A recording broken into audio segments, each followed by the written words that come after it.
Chapter 3 blew up, so we got to do it again. Chapter 3, I don't know what happened. It didn't work. And now for the line of the high priests Aaron and Moses at the time with the Lord on Mount Sinai. Aaron had 4 sons. Moses and the Lord killed 2. Moses said, because they used the wrong incense, but more to show his power. Make Aaron know who was boss. The other 2 sons were likely really sons of Moses from Aaron's wife. Just speculating, of course.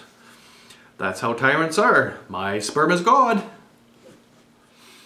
The tribe of Levi got to serve Aaron. Aaron, the priest, the servant of Moses. So the Levites were assigned to Aaron and his sons to furnish his holy tent. Aaron and his sons, the holy tent, were to be the priests and do priestly things, and all outsiders who had a problem with that would be cut down by the sword of God's justice. So it came to pass that the Levites took a census of themselves for the Lord.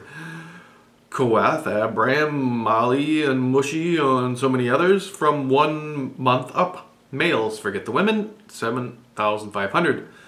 They had their duties spelled out. Who ties what part of the tent? The clans of Amorites and Hebronites and Ushirites and another 8,600 doing the sanctuary, lampstands, altars, and other shiny stuff for official doing of things like eating and blood rituals. The Mahlites too, 6,200, planks and posts and furniture. That made 22,000 to look after the holy tent. And anyone not a Levite who didn't like it would be put to death. That is the grand number of priests to look after one tent. Even a big tent. That's, I mean, never mind, that's okay. Then they counted the firstborn of the Israelites, and that number was 22,273. And if that is true, the average family had 27 sons. So most soldiers had more than one wife, for there would be daughters as well. Verse 45. And the Levites shall be mine.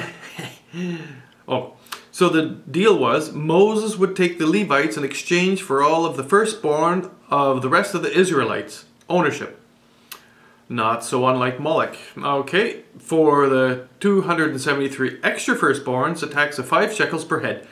Money for Aaron and his sons. Redemption money. So Moses took the 1,365 sanctuary shekels and gave it to Aaron and sons because the Lord said so. A quote from the great science fiction novel by Ken MacLeod, Learning the World. The height was a busy place. The height was a busy place, but how much of its activity represented something real and how much really symbolic was another matter. I think we're not going to comment too much on this. What are they doing? They're building tents. And, we have to comment on one thing. And that is the Levites were taken all as one for Moses, because Moses was a dictator who killed all the firstborn of the Egyptians. Therefore, he was allowed to have all the firstborn of the Israelites, the same as Moloch, by the way. So the one god there they want to kill is the same religion almost. So he got to have all the Levites as servants because that's the rule he made. I mean, there's no logic to it. It's just what he said. And whatever Moses said, it's law forever and ever until somebody comes along and says, "Fuck you, Moses, you're an asshole!"